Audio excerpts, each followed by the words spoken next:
सुशांत सिंह राजपूत खुदकुशी मामले में उनके पिता के सिंह ने पटना के राजीव नगर थाने में एफआईआर दर्ज करा दी है। एफआईआर में सुशांत सिंह की गर्लफ्रेंड रिया चक्रवर्ती और उसके परिवार वालों का नाम है।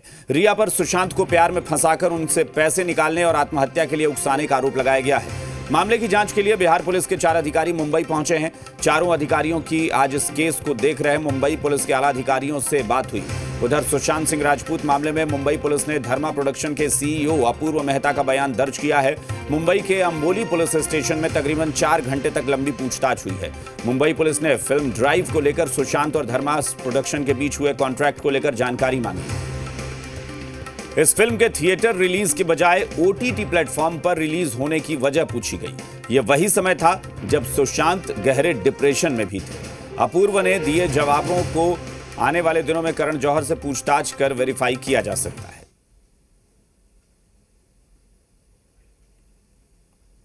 तो आपको यह तस्वीरें हम दिखा रहे हैं। यह एफआईआर की कॉपी है जो सुशांत सिंह राजपूत के पिता के सिंह ने एफआईआर की है।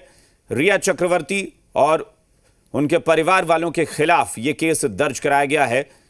यह एफआईआर कराई गई है सुशांत सिंह राजपूत के पिता की तरफ से।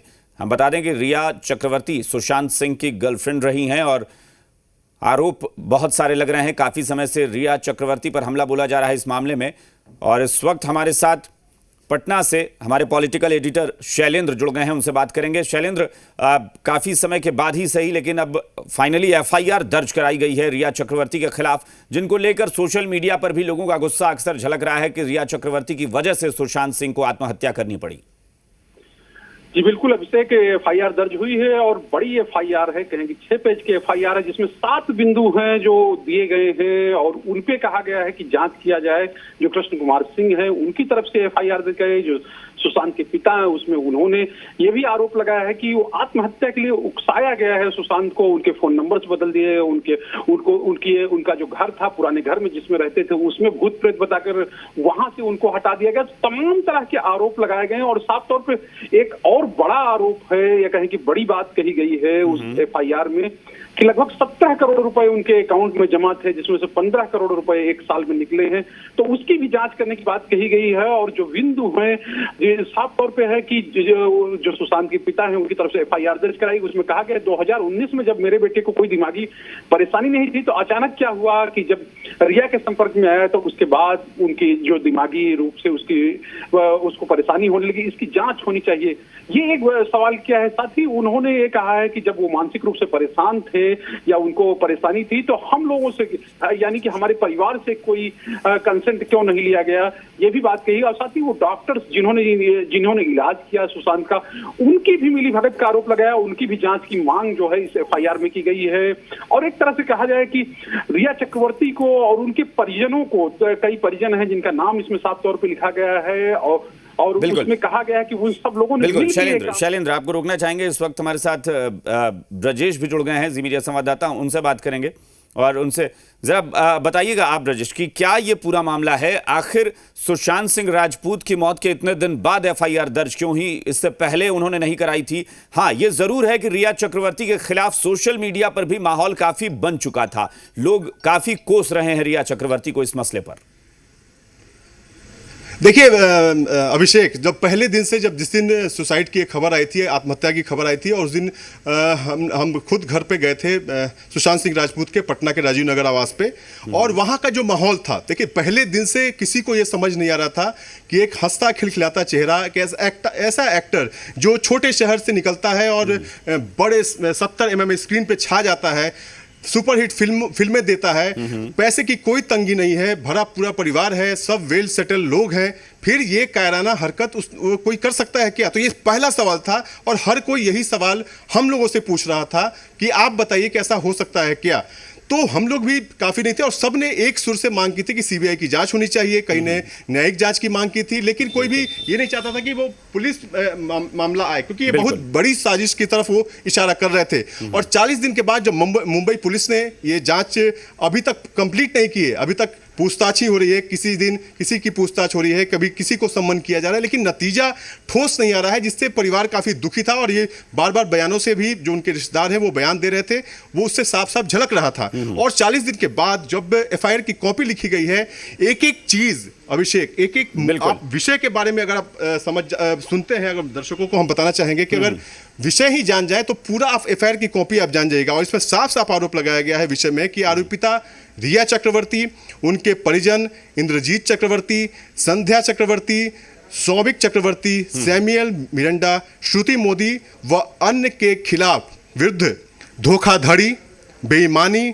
बंधक बनाकर रखने एवं आत्महत्या के लिए मजबूर करने पर मुकदमा दर्ज करने हेतु प्रार्थना पत्र, ये उनके पिता के सिंह ने 25 तारीख की शाम को ये एफआईआर दर्ज कराई है। और उसके बाद जो आप समझ सकते हैं कि जिस तरीके से एक एक चीजें बिंदुवार, जो कि लगभग 5 पेज का ये एफआईआर है, और 5 पेज के एफआईआर में एक एक चीजें बिंदुवार तरीके से लिखी गई हैं। और इसमें जब आखिरी लाइन आप पढ़ेंगे, मैं दर्शकों को पढ़ा कर सुनाना चाहता हूं कि आखिरी लाइन, आखिरी पेज में जो लिखा गया है कि आज तक किसी के विरुद्ध कोई भी अभियोग दर्ज नहीं किया गया। ये उनके पिता लिखते हैं एफआईआर में। मुझे पूरा यकीन है कि यदि उपरोक्त तथ्यों के आधार पर मुकदमा दर्ज करके जांच की गई तो सच्चाई सबके सामने आ जाएगी। बिल्कुल। और उपरोक्त धोखेबाज एवं षड्यंत्रकारी गिरोह का पर्दाफाश होगा। मतलब समझिए कि गिरोह की तरफ वो इशारा कर रहे हैं। और पूरी दुनिया यह जान सकेगी कि उनका प्रिय अभिनेता किस षड्यंत्र का शिकार हुआ और जिसके कारण उनका प्रिय अभिनेता उनसे दूर हुआ। आपसे निवेदन है कि आप उपयुक्त सभी के खिलाफ अभियोग धारा, जो धाराएं जो हैं, जिसमें 8 धाराओं के खिलाफ एफआईआर दर्ज किया गया है, 306, 342, 380, 406, 420, 506, 120B, ये और मेंटल हेल्थ केयर एक्ट, उसमें ये भी लगाया गया क्योंकि मानसिक प्रताड़ना की भी बात हो रही है के तहत दर्ज कर और एसआईटी गठित करके उनके खिलाफ सख्त से सख्त कानूनी कार्रवाई की जाए। अभिषेक, ये आखिरी लाइन है। और इसके बाद पुलिस ने एफआईआर दर्ज कर ली है। ये राजीव नगर थाने में 241/20 के तहत दर्ज किया गया है। और पुलिस की टीम भी गठित की गई रातों रात और उसको मुंबई रवाना किया गया, जो पुलिस वहां पहुंच गई है। और इस एफआईआर के आधार पे जो इसमें सबूत दिए गए हैं, फोन नंबर दिए गए हैं, एड्रेस दिए गए हैं, उसमें जो 2-3 चीजें जो आपने बताई हैं, आधार पे बिल्कुल आपने जो 2-3 चीजें बताई हैं वो वाकई गौर करने वाले हैं। लेकिन अब अधिकारी उसमें पुलिस के क्या कह रहे हैं या कानूनी मसलों के जानकार जो हैं या वकील हैं वो क्या कह रहे हैं, ये बात की बात है। लेकिन एक चीज तो है कि एक जो आपने कहा कि छोटे शहर से कोई निकल कर जाता है बड़ी जगह पर और बॉलीवुड में अपना मुकाम हासिल करता है, वैसे लोग मेंटली बहुत स्ट्रांग होते हैं। ऐसे में यह कहना कि सुशांत जो है वो मेंटली बहुत वीक थे, ये गले नहीं उतरता, सबसे बड़ी बात। दूसरी बात कि पिछले 1-2 साल में कहा जा रहा है कि रिया चक्रवर्ती ने उनके अकाउंट से बहुत सारे पैसे खर्च करवाए हैं, निकलवाए हैं। यह भी एक जांच का विषय हो सकता है कि आखिर क्या वजह थी कि 14-15 करोड़ रुपए एक साल में खर्च हो गए। ये तमाम मुद्दे। और तीसरा कि पुराने घर में भूत प्रेत बताकर घर दूसरा बदलवाना, यह भी एक सवाल है। बिल्कुल अभिषेक, ये सब सारी जो बातें हैं वो जांच में आएंगी निश्चित रूप से। और जो मुंबई पुलिस ने अभी तक जो जांच किया है वो भी अभी सार्वजनिक नहीं हुआ है। जो बातें आ रही हैं केवल हम लोग यही सुनते हैं कि इस फलाने एक्टर को सम्मन किया गया, उस प्रोड्यूसर को सम्मन किया गया, पूछताछ हुई। लेकिन पूछताछ में बातें क्या हुई, जांच कहां तक पहुंची है, क्योंकि काफी लंबा समय होता है। और जिसके घर में कोई होनहार बच्चा अगर आत्महत्या जैसा कदम उठा ले और आत्महत्या कर ले, नहीं रहे, तो निश्चित रूप से शक तो होता ही है। और काफी दिनों तक, क्योंकि हमारी बातचीत परिवारों से होती थी यहाँ पे, जो उनके चचेरे भाई हैं, एमएलए हैं, नीरज कुमार बबलू, उनसे भी मेरी बात होती थी। और वो सारे परिवार के लोग काफी दुखी हो गए थे। और कोई भी उनका जो सब्र का बांध कहें अभिषेक, तो वो टूटता जा रहा था। लगातार वो मांग कर रहा था कि आप जांच कीजिए, नहीं तो सीबीआई को, अगर आप जांच नहीं कर पाते हैं तो आप सीबीआई को दीजिए।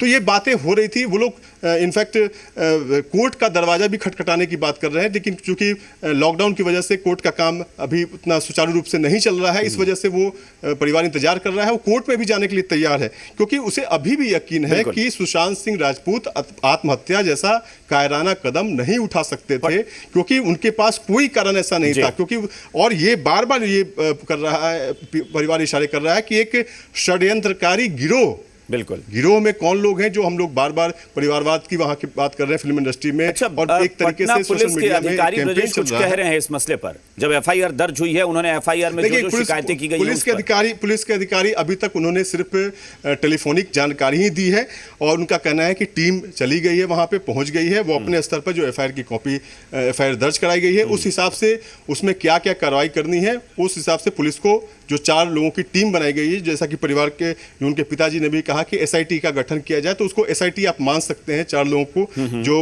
इंस्पेक्टर लेवल के लोग हैं उनकी टीम बनाई गई है, वो लोग मुंबई पहुंच गए हैं और उसमें अपने तरीके से जो परिवार की तरफ से सबूत दिए गए हैं, जो फोन डिटेल्स दिए गए हैं, उसकी अलग तरीके से पटना पुलिस जांच करेगी। तो निश्चित रूप से अब जांच दो स्टेट की पुलिस कर रही है, तो ये आगे चल के अगर अभिषेक बात करें तो काफी हौच-पौच होगा, क्योंकि एक स्टेट की पुलिस अलग जांच कर रही है, एक 40 दिन से जांच कर रही है निश्चित रूप से, और जांच में कुछ अलग अलग भी बातें आएंगी।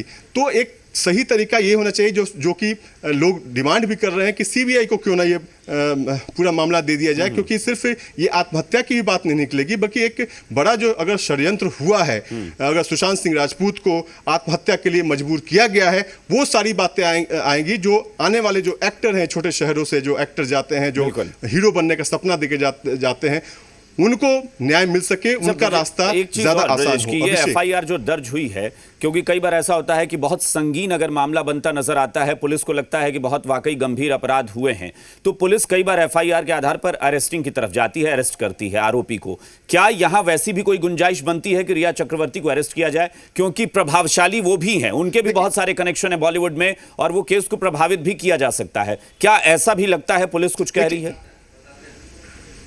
देखिए, अभी पुलिस इस बारे में तो कुछ नहीं कर रही, लेकिन इसमें गैर जमानती धाराएं भी हैं। देखिए, जमानती और गैर जमानती में फर्क सिर्फ इतना होता है कि अगर जमानती धारा आप पे लगता है तो आपको थाने से जमानत मिल जाएगी, और गैर जमानती अगर धाराएं लगती हैं तो आपको कोर्ट से जमानत लेनी पड़ती है। इतना ही फर्क होता है। तो इसमें गैर जमानती भी धाराएं लगी हैं। निश्चित रूप से पुलिस पूछताछ करेगी, अगर उसे सबूत मिलते हैं या फिर उस तरीके से उसे जवाब नहीं मिलता है तो निश्चित रूप से इस पर अरेस्टिंग भी हो सकती है। पुलिस के पास इतनी शक्तियां हैं। तो ये देखने की बात होगी कि किस तरीके से सबूत मिलते हैं, किस तरीके से जो परिवार ने सबूत दिए हैं आवेदन के साथ साथ और भी सारी चीजें जो कही हैं, उससे पटना पुलिस कितना पुख्ता उस पे तार बैठा पाती है उन चीजों को, और उसके पास उस सबूत को साबित कर सकती है। चलिए ब्रजेश, एक संक्षेप में जवाब चाहेंगे, वक्त थोड़ा कम, एक संक्षेप में और जवाब चाहेंगे। पुलिस कुछ नहीं करी है, लेकिन एफआईआर दर्ज कराने वाले यानी सुशांत सिंह के परिवार वाले क्या कह रहे हैं? रिया चक्रवर्ती उनकी गर्लफ्रेंड थी, क्या इन लोगों के पास लगता है कि बातचीत में कुछ पता चला था इन लोगों को? रिया चक्रवर्ती गर्लफ्रेंड है, ये कुछ छुपी छुपाई बात नहीं थी, घर वाले जानते थे। क्या कुछ उन लोगों को शक हुआ था पहले भी? देखिए, इसका अगर जानना हो तो अभिषेक, तो ये एक लाइन उस एफआईआर के कॉपी को मैं और पढ़ना चाहूंगा और अपने दर्शकों को बताना चाहूंगा कि उसमें पिताजी ने उन्हें लिखा है कि मैं अपने घर पटना बिहार में रहते हुए बहुत बार अपने बेटे सुशांत से बात करने की कोशिश की, लेकिन रिया व उनके परिजन व सहयोगियों ने हमेशा मेरी सारी कोशिशों को नाकाम कर दिया, मतलब कि बात नहीं करने दिया, यानी कि बंधक बना के उन्होंने रखा हुआ था, और ना ही उसे मेरे पास पटना में आने दिया। मैं बुजुर्ग आदमी हूं, मेरी उम्र 74 साल है। मैं अपने बेटे के निधन से चलते शोक में हूं। करीब 40 दिन गुजर चुके हैं, लेकिन मुंबई पुलिस मुख्य आरोपियों के खिलाफ कार्रवाई ना करने, बंधक बनाने का सीधे तौर पर मामला है इसमें। बिल्कुल वो जो रिश्ते थे अभिषेक, निश्चित रूप परिवार वालों को भी पता थे और उसको लेकर उनको ऐतराज भी था। जी, चलिए ब्रजेश, बहुत बहुत शुक्रिया इस पूरी जानकारी के लिए। देखना यह है कि पटना पुलिस